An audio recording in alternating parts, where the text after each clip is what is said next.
press the bell icon on the YouTube app and never miss an सभी को जय हिंद दोस्तों, आप सभी का हार्दिक स्वागत है जय हिंद रिएक्शंस पर। तो इस वीडियो में आप देखेंगे मशहूर पत्रकार शोएब चौधरी और भारत की बेटी और दबंग शेरनी नाज़िया इलाही खान जी का बड़ा ही जबरदस्त डिस्कशन। तो ये वीडियो काफी इंटरेस्टिंग होगी, आपको बहुत कुछ जानने को मिलेगा और बहुत मजा आएगा। तो इसे अंत तक देखें। तो चैनल पे नहीं है तो चैनल को सब्सक्राइब कर दें ताकि हम आपके लिए लेटेस्ट और नॉलेजेबल वीडियोस लाते रहें। तो चलिए पहले ये वीडियो देखते हैं और अंत में इसके बारे में बात करेंगे।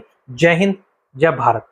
करना चाहूंगा, एक बांग्लादेश के हवाले से उनकी प्राइम मिनिस्टर और टेकिंग सेरेमनी में मौजूद थी। क्या आपको आने वाले टाइम में बांग्लादेश में भी बूम आता नजर आ रहा है इंडिया की सपोर्ट के साथ? मतलब क्या बांग्लादेश भी आगे जाता नजर आ रहा है? दूसरे नंबर पे कंगना रनावत जी के हवाले से हम बात करेंगे, जो 2 दिन या 3 दिन पहले एक इंसिडेंट हुआ और उसके ऊपर आपकी ओपिनियन लेना चाहेंगे। सबसे पहले शोएब, मैं आपको बताऊंगी कि मुझे बहुत अच्छा लगा कि हम लोग परसों वाले दिन जो है हमने ओथ सेरेमनी भी मोदी जी को तीसरी बार शपथ लेते हुए देखा और पाकिस्तान को गंदे तरीके से हारते हुए भी देखा। मैंने तो सुना है कि पाकिस्तानी खिलाड़ियों के ऊपर फतवा वगैरह भी जारी हो गया है कि भारत से क्यों हारे। मुझे ऐसा बड़ा ही है। अजीब लगता है। मुझे मतलब बहुत से लोग ये कह रहे हैं, दिमाग लाते कहाँ से है ये लोग। बहुत से लोग ये कह रहे हैं कि भाई अभी पाकिस्तान टीम वापस आएगी तो सबको रिजाइन किया करना पड़ेगा या सब कुछ, मतलब इस तरीके से भी चीजें सामने आती नजर आ रही हैं। तो बाकी मैं तो यही अपनी ओपिनियन यही दूंगा कि भाई हार जीत तो होती हमें रहती हम है। भारतवासियों को शोएब दो खुशियां एक साथ मिली और मैंने तो कल ट्वीट भी किया था भारत की जीत के लिए, सबको मैंने बधाइयां भी दी थी। तो मुझे बहुत अच्छा लगा कि हम हमारे झोली में दो खुशियां एक साथ आई हैं। एंड द सेकेंड थिंग कि आपने कंगना रनावत की बात कही है। देखिए, कुलविंदर कौर सीआईएसएफ एक ऑफिसर थी और जी जिस हिसाब से उन्होंने एक क्राइम किया, एक वायलेंस किया, एक जिहादी हरकत किया है, वो माफी के काबिल नहीं है। क्योंकि जब मोदी जी पहली बार जीत करके आए थे, दूसरी बार जीत करके आए थे, तीसरी बार उन्होंने शपथ लिया, तो उन्होंने साफ कहा था कि जिहादी और जिहादी एक्टिविटीज की कोई जगह नहीं होनी चाहिए। तो नो जस्टिफिकेशन ऑन वायलेंस। मेरी माँ को, आप ट्वीट मेरा देखिएगा, आप मेरे ट्विटर एक्स पर जाइएगा, मेरे इंस्टाग्राम पर जाइएगा, मेरी माँ को रोज गालियां पड़ती हैं, गंदी गंदी गालियां पड़ती हैं। मेरी माँ को इतनी भद्दी भद्दी मुसलमान गालियां देते हैं कि मुझसे पढ़ा नहीं जाता है।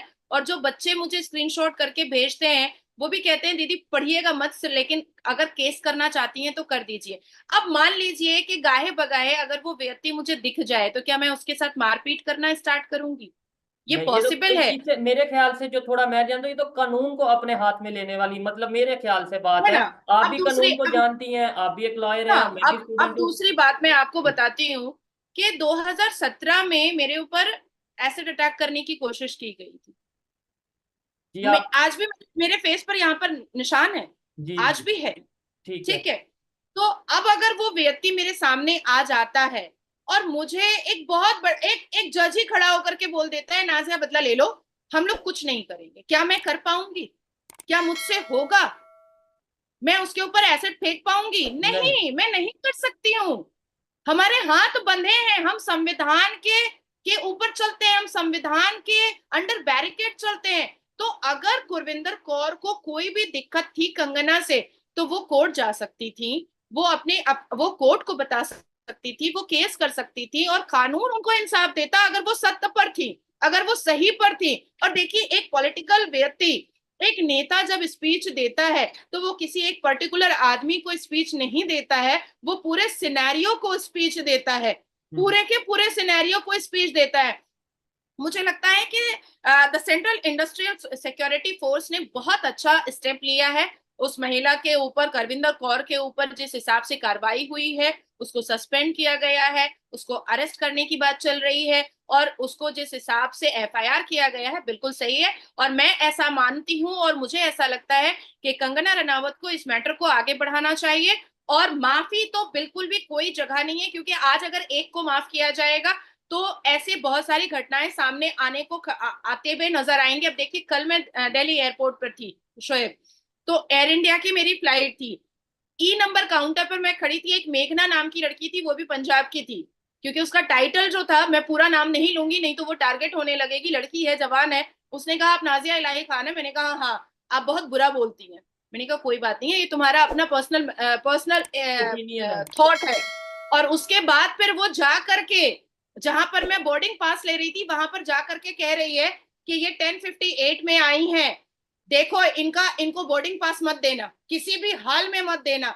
तब जा करके मैं थोड़ा सा चिल्लाई, मैंने कहा कि तुमको मेरी स्पीच अच्छी नहीं लगती है, ये तुम्हारा प्रॉब्लम है, पर तुम इस तरीके से तुम मेरे साथ नहीं कर सकती हो, अदरवाइज एक कंगना का मैटर हुआ है, मैं तुम्हारे ऊपर भी एफआईआर करने पर मजबूर हो जाऊंगी। तब जाकर के ग्राउंड मैनेजर एयर इंडिया का आया है दिल्ली इंटरनेशनल एयरपोर्ट पे, उसने मुझे बोर्डिंग पास दिया और उसने कहा मैम प्लीज जाइए, हम इसको देख रहे हैं। ठीक हो गया।